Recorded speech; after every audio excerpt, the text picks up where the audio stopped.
यहाँ झोला लिएको छ हामीले हो। यो झोला चाहिँ यो झोलाको अझै भित्र झोला छ।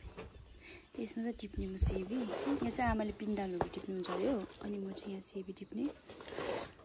Good morning everyone. र म र आमा चाहिँ फेरि तल घर आइरहेछु हो। अनि आज फेरि सब्जीहरू हामी के हरियो पऱ्यो के हुन्छ नि त्यो सबै टिप्ने होइन। अनि म चाहिँ यहाँनिर सेबी टिप्न आइरहेको छु, अनि आमाले चाहिँ पिण्डालहरू टिप्नुहुन्छ अरे। सो आजको भिडियो चाहिँ के हामी टिप्छ सब। यी सेबीहरू चाहिँ यत्रो भएको छ हो, हेर्नुहोस् यत्रो भएको छ। अनि कसै चाहिँ बच्चा नै छ, यो ठुलो हुँदैछ हो। अनि यो ठुल्ठुलो भएको चाहिँ टिप्नु पऱ्यो यिनीहरू चाहिँ। सो अब चाहिँ म सेबी टिप्छ है। अनि यहाँ चाहिँ घिउ सेबी पनि छ है, यो घिउ सेबी हो हुँदैछ है। सो यो पनि टिप्छु म।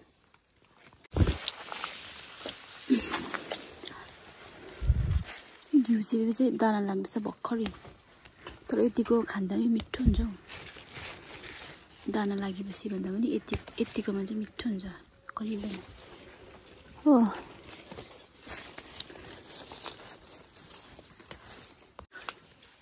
सेबी चाहिँ यस्तो फलेको चाहिँ हाम्रो चाहिँ यतिको भएको छ हो। तपाईँहरूकोतिर फल्यो कि फलेन? हाम्रो चाहिँ यस्तो भएको छ सेबी।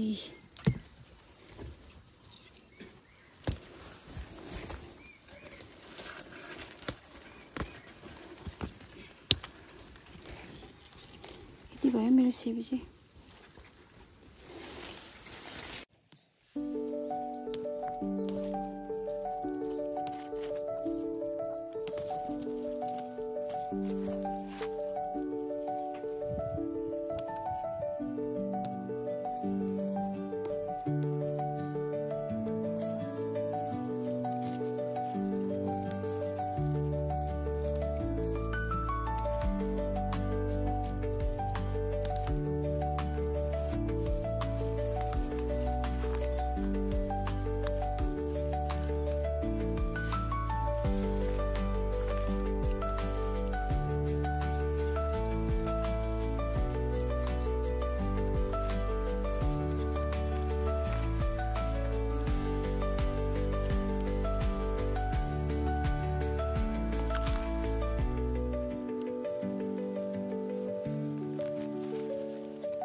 मेरो चाहिँ यति भएको छ अहिले होइन। अब म चाहिँ माथि अब यो बारीमा जाने। अहिले भर्खर टिपेको चाहिँ यो हो। अनि अब चाहिँ यहाँ जाने। माथिको भन्दा पनि यस्तो मिठोको चाहिँ टिपिहाल्नुहोस्। यो चाहिँ एक दुई दिनमा नि हेर्नु त यस्तो कुहिहाल्छ हो, कुहिहाल्छ कि त्यही भएर चाहिँ टिपिहाल्नुपर्छ। खेर जानु भन्दा अहिले टिपेर खाएको राम्रो हो नि त।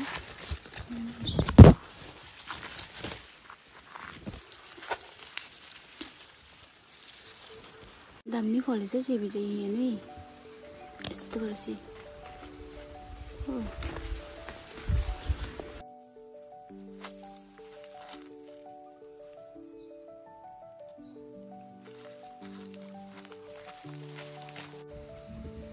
सुबह चाहिँ यहाँ भित्रबाट आएको हो। यो सेबी चाहिँ यति भएको छ है। म तलबाट देखाउँछु।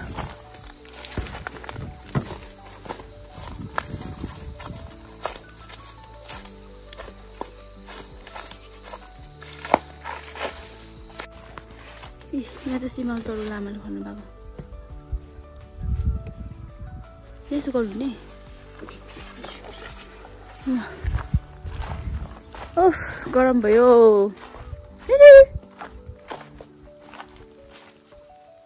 यहाँ त गरम पनि हुँदैन कि क्या, यस्तो घाममा पनि खेलिरहेको हुन्छ। मेरो सेबी चाहिँ यहाँ चाहिँ यति भयो नि त, पुग्छ सबै बटुलेको नि। यस्तो त खास चाहिँ टिप्नुपर्छ, यो चाहिँ आमाले टिप्नु भएको चाहिँ सेबी हो। यो खाना यो हो नि यतिको छिपेको हुनु पर्यो नि। अन्त पुग्दैन त अन्त माथि पठाउनु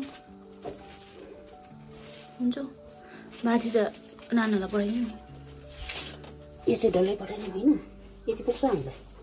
तल बजालिदिनु दिनुपर्छ तल घरमा किन्नुहोस् अलि।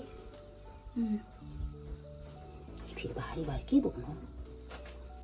यो चाहिँ अदुवा घरमा खाने हो। यो त 1 वर्षमा हामी खाइसक्छ। यो बेच्ने भनेको उम्रिहाल्छ यो। डालोले त फाल्छ। हिँडै लगेको के भन्छ भित्रैमा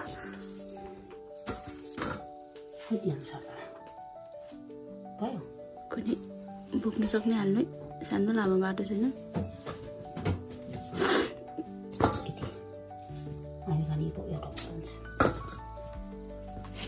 यो घरको लागि यो चाहिँ पाहुनाको लागि सबै देखो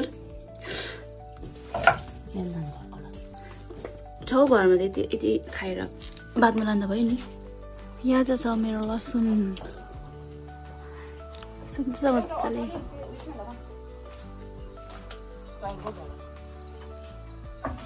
अस्तिको लसुन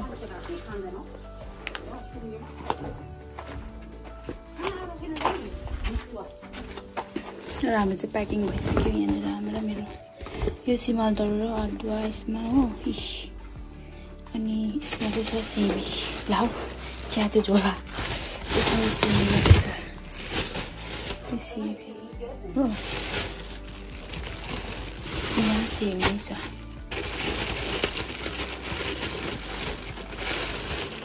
यो दुइटा सेबी होइन।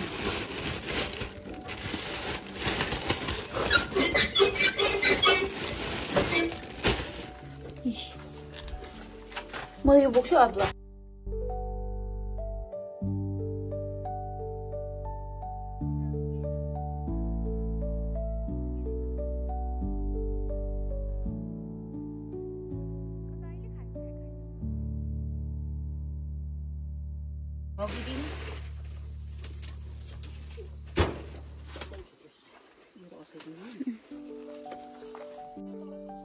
यो चाहिँ मेरो ब्याग हो।